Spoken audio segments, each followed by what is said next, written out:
Hey everybody, Matt Bickel here, and today I want to talk to you about spellcasting, specifically the mechanics of spellcasting and figuring out how your spellcaster works specifically. Now, I might make some videos in the future about specific spellcasting classes, whether it's a wizard or a paladin or a warlock, so comment below about videos you'd like me to see me make, whether it's, about other spellcasters or maybe a completely different subject. Let me know. Please like, comment, and subscribe. Before we get into today's video, I want to give a quick shout out to my friends at the Gnomish Bazaar. Gnomish Bazaar is a great online service that I use very often for getting my D&D miniatures and other things. And as you can see, they have a great selection of miniatures. Almost everything is marked down, at least a little bit, which is one of the advantages of using a online service, because you can avoid the middleman. Sorry, brick and mortar, but in this case, man, the prices are just fantastic. And the shipping is good too. The shipping is quite cheap, and if you have a large enough order, for instance, you might see at the top there's a bit of small text down there, and it says free shipping on orders of $79 or more, which is quite easy to do, especially if you start buying larger minis or minis in high quantity. But the customer service is fantastic. Great prices, great service, good, cheap, quick shipping. Highly recommend you check them out for your miniatures needs. They do great for me. Hopefully they'll do great for you as well. With that, let's get into today's video. So, what exactly is magic in Dungeons and Dragons? How does it work? Well, there's kind of this theory about magic in Dungeons and Dragons, and the idea is that there's this invisible weave of magic all around us. Close your eyes for a moment and imagine that there's this invisible, almost intangible weave of magic everywhere around you, just threads intertwining. And when magic is being used or applied to an object, somebody is very carefully and specifically manipulating the weave of magic, pulling on threads and strands and strings to try to produce a certain effect, whether it's a fireball that deals an excessive amount of damage, or maybe a prestidigitation sort of effect that will disguise or hide certain features. Maybe you want to become invisible. Who knows? Maybe you want to teleport from here to way over yonder. Magic can do that. And a magic user who is very capable and very learned can manipulate the weave of magic that is all around us in Dungeons and Dragons to have these incredible, incredible effects. So let's look in the player's handbook real quick and go to a spellcasting class. Pick one: wizard, cleric, bard. You can look in there and see that there is this big table or chart of information about your spellcasting class. You won't find this readily on the barbarian or the fighter, because they don't cast spells automatically. Though if you're playing a fighter, you can choose a subclass that'll unlock some amount of magic to you, but even less than a half caster. We'll define that half caster term in just a few moments. Now, let's look at this table and chart and see what we're talking about. So you'll notice that there is a big long line that talks about what your character gets as you progress through the game and achieve first and second, third, fourth level of your character. And you'll see, another bar going horizontally, and that'll show levels of magic that you learn. First, second, third, fourth, fifth levels of magic. And you'll notice that magic, even for a cleric or a wizard or a bard, sorcerer, very powerful magic users, these guys and girls only go up to ninth level magic. What's that about? Well, ninth level magic is the highest level of magic in Dungeons and Dragons 5th edition, and you'll notice, if you're looking at your caster, that every few levels, or every couple levels, you get a higher level spell slot. And higher level spell slots allow you to cast higher level magics. So just because you're a level 10 character doesn't mean you can cast level 10 magic. There actually isn't even level 10 magic out there. A level 5 character usually has only access to third level magic, and in some cases maybe at least second level magic. So what exactly are spell slots? How do they work? A spell slot, think of it as a little box with a check mark, and when you use it, you just put a check mark through it. It's not available anymore. So inside of an adventuring day, in between long rests, you have a certain amount of spell slots available to you. And maybe you're a 5th level character who has access to third level spell slot, 2 second level spell slots, and 4 first level spell slots. Those spell slots are spaces that allow you to cast those spells. So in that day, you could cast 1 third level spells, 2 second level spells, and 4 first level spells. Now, quick caveat, you can cast a first level spell using a higher spell slot, like a second or third level spell slot, but the reverse isn't true. I could not cast a second level spell, even a weaker form of a second level spell, using a first level spell slot. Doesn't happen, doesn't work. But usually you can upcast a lower level spell using a higher level spell slot. And in some cases, it'll actually increase the effectiveness of that first level spell by casting it using a higher level spell slot. But not in every case. So make sure you look at the text, read it, and see the details for yourself. Now, next to these spell slots, you'll usually see cantrips known.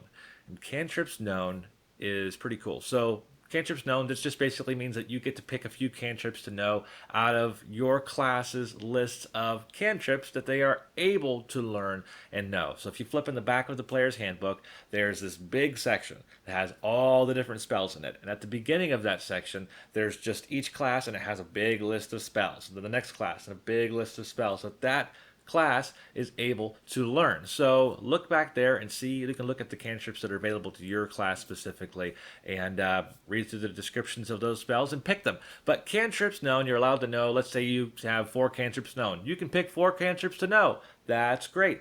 And cantrips are awesome because there are not spell slots associated with them.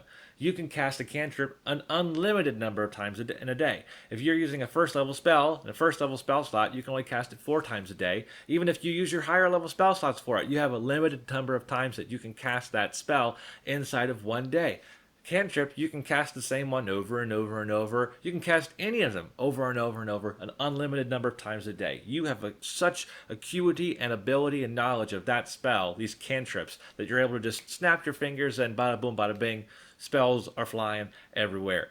Bear in mind that these spells still have requirements. So if you're looking at the spells, we'll talk more about this a little bit more later in detail, but in a spell description, usually it'll talk about ingredients that it needs: verbal, somatic, and material. So you might have to be, have your hands free to cast a cantrip or need a particular material, but those will be the only limitations. Everything else is just have fun, your cast of spells left and right, willy-nilly, get silly. Now, the last kind of spell that I can think off the top of my head is a ritual spell. Some spells are classified as rituals.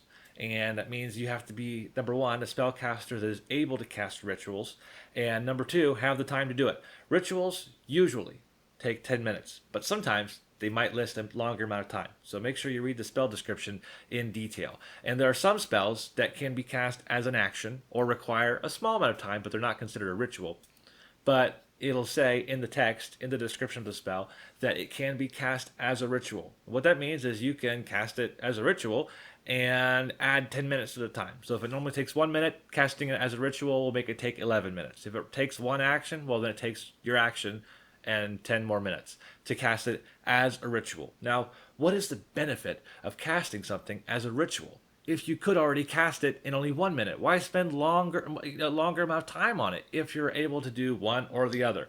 If you cast something as a ritual, it doesn't use a spell slot, which is an incredibly useful feature, an incredible tactical piece, because that means you can save your very, very precious resource of a spell slot for later in the day during a battle or some other dire situation where you have to do something immediately on a moment's notice. You can cast the spell now as a ritual and save that spell slot for later. So again, read in detail the spells that you're choosing to learn, to know, and to use to prepare. Read them in detail, all the description information. That way you know what to do, how to use them, and what you're going to get out of them. Because some spells are even marked as actions or bonus actions or reactions, which means you can use them in special contexts in combat. I'm not going to get into a big spiel about that because it's a big subject. I made a previous video about actions, bonus actions, and reactions. What are they and how they work? So if you're interested in that, please go looking for that. Check it out. It's in my channel. The other thing I would say about what spells are exactly is there's kind of an anatomy to the spell. And if you're looking at the spell, looking at the description of the spell, you'll notice that at the top there's big red text. That's the name of the spell.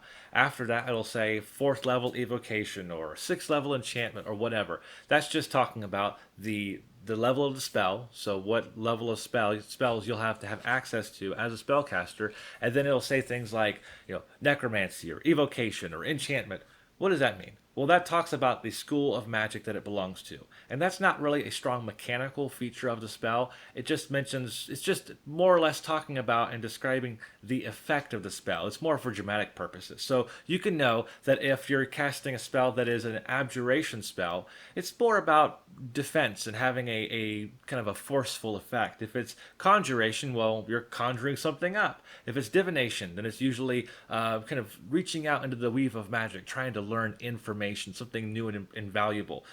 Evocation, well, you're evoking an effect, maybe fireball or something else. An illusion is pretty obvious. We're making an illusory effect that will hopefully confuse and confound our foes.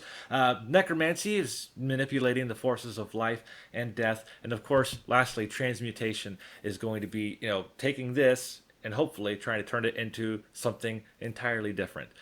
Those are the 8 schools of magic that are in Dungeons and Dragons 5th edition. And again, they're more for dramatic purposes, just for coloring in the lines and really making things just a little bit more beautiful and cinematic in our own minds. But you'll see that there in the description of the spell. After that, it'll have casting time. Again, we were talking about that a minute ago. What does it use? Action, bonus action, reaction? Does it take 2 minutes? Can it be cast as a ritual? How much time does it need? Well, look in the spell description, it'll tell you. Range. How far does it go? Is it something you have to touch somebody to do? Does it have 1,000 feet of range? Who knows? It's in the spell description. Components. We were mentioning that a minute ago. Though you'll see a V, an S, and an M. Some spells don't require all 3, but they'll require at least one, maybe all 3. And the V stands for verbal, which means you have to be able to have your mouth free to speak the spell. So if somehow you're silenced, you're unable to speak, your character is unable to speak, you might not be able to cast a spell if it needs verbal components, because you have to be able to speak the powerful spell words. Somatic means motioning with your hands. So maybe you have to do some sort of interesting motion with your hands, or maybe you have to have your hands free to handle your wand or some sort of special component. If it says somatic, you need to have your hands free. Last one's material. And material is kind of interesting because there's kind of 2 ways that material components work. Usually it's strictly for dramatic purposes. So most spellcasters need to have a spellcasting focus or a divine focus. Divine focuses, of course, belong to classes mostly like clerics and paladins, and spellcasting, arcane focuses, belong more to classes like wizards and sorcerers. But regardless, it means you need to have an object on your person that is kind of the focus of your spellcasting, whether it's a wand or a staff or a reliquary, an amulet that has like a special symbol of the deity that your cleric character serves, whatever. It's a spellcasting focus that allows you to cast these spells. A lot of times, material components are covered just by having this object. So it'll list a handful of things, like a hemispherical piece of clear crystal, and you're like, well, I don't have that in my pocket. What do I do? Well, it says, if you look in the spellcasting chapter in the player's handbook, it'll say that a spellcasting focus will suffice for these material components. So if you don't want to find these specific material components that you'll need, well, you can have a spellcasting focus and eliminate all the complication, except for in a few circumstances. If you're looking in the spell's description and it lists a particular value, a particular monetary value, then you need to have that specific object that has that monetary value. It might ask for a 100 gold piece value diamond. And if it asks for that and it has monetary value, you better have that on your person, because you're going to need to use that together with your spellcasting focus to accomplish the effect of the spell. Watch carefully, because many spells will use that valuable piece, and great, you cast the spell, everything's great, put the diamond back in your pocket. Some spells actually consume the diamond. Those are very expensive spells, because every time you want to cast it, it's eating up a 100 gold piece diamond. You cast it, and it's gone, man. So make sure you read the description of the spell to make sure you have all the stuff that you need, if you do need anything for it, and check to see if it's going to be an item that is consumed in the casting of the spell, because if it is, I'd hate for you to just have a diamond disappear that you weren't ready to have disappear. That would be terrible. So read the description of the spell. After the components, it mentions a duration, just tells you how long the spell's effect lasts for. It might just be immediate for the moment. It might last 8 hours. Who knows? Read it in the description of the spell. And of course, lastly, there's a big block of text that just describes exactly what the spell does and how it happens and some of the options that you may have. That's more or less the anatomy of a spell. Now, for your spellcaster, you may or may not have access to the spell. Make sure you look through your class's spell list in the back of the player's handbook. There's a big old list down there that'll tell you. Now, one thing you'll notice if you're looking back again at your class's description, there's this table and chart at the beginning of the class that describes this different stuff that you have access to. And you'll notice if you look at, for instance, a sorcerer, and then flip over and look at a cleric, there's one thing that's very, very different. And the different thing is that in the sorcerer's case, it has this big column that says spells known. And every time the sorcerer levels up, or almost every time, the spells known number increases from 4 to 5, then 5 to 6, and this is great. In the cleric's case, that column is missing. What is that? Well, there's two mechanics. Let's back up. There are two kinds of casters, and then kind of two subcategories of casters. And what that is there's spells known casters and spells prepared casters. Now the subcategories are full casters and half casters. Full casters, have access to up to ninth level spells, and they can have more spells available at any given time. And usually they just have a bit more oomph to them, a little more focus on the spell casting. Whereas a half caster, like a paladin, for instance, only has access to a maximum of 5th level magic, and usually is only able to prepare a smaller number of spells, or have a smaller number of spells known, as compared to a full caster. So half caster has access to lower magic, not as many spells. Full caster has access to the maximum powerful magic and can have more spells available at any given point in time. Now, how does the how does the spells known and the spells prepared mechanic work? What's different? Well, the spells known is a little bit simpler. You are allowed to know a certain number of spells, and every time you level up, you're allowed to choose a new spell, as long as you have a spells known increase, the number increases, and you're allowed to take one of the spells you already know and forget it, replace it with a new one. Easy peasy, that's great. Spells prepared is a little bit different. The classes that use spells prepared, I believe it's cleric, paladin, wizard, and druid. These classes have to do just a little bit of math to figure out how many spells they're allowed to have prepared and use during an ordinary day. And how do you figure that out is you take your spellcasting modifier, your spellcasting ability modifier. So for a wizard it'd be intelligence, cleric would be wisdom, and a paladin would be charisma. You take that number and add it to your character's level. So if I'm a 10th level wizard and I have an intelligence modifier of +3, I'm allowed to prepare 13 spells on any given day. Now, paladin being a half caster is a little more limited. You take your spellcasting ability modifier. So if I have a charisma of +3, I take that 3 and I add my character's level halved. So if I'm a 10th level paladin, I halve that to 5 and add my +3 of my charisma modifier. So I can only know 8 spells, or prepare 8 spells for that day, rather than the 13 like the full caster, cleric, or wizard. So that's kind of how that balances out. But that's more or less how it works. Pretty easy. Now, the big benefit that you kind of exchange out, rather, the sorcerer, the bard, they have the spells known mechanic, and they have a couple other features and stuff that they can kind of work in and make work with their spell casting. But you exchange that simplicity, a little more complicated for the spells prepared mechanic using casters, but you get one big benefit. Again, it's a little bit more work on you, a little bit more workload on you, but you are allowed to look at your entire catalog of spells that are available to you and trade them in and out at every long rest. The wizard's a little bit different because you have to use your actual wizard book. So whatever spells you recorded in there, you can trade in and out and prepare a different number. But instead of having to wait an entire level's length to exchange spells out like a spells known caster, a spells prepared caster can every long rest trade up to all of the spells that they have prepared out for an entirely different set of spells for the next day.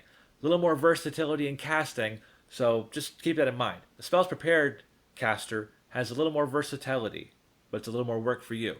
A spell's known caster has a little bit more of a directed focus in a particular way, a little more specialized, not quite as flexible.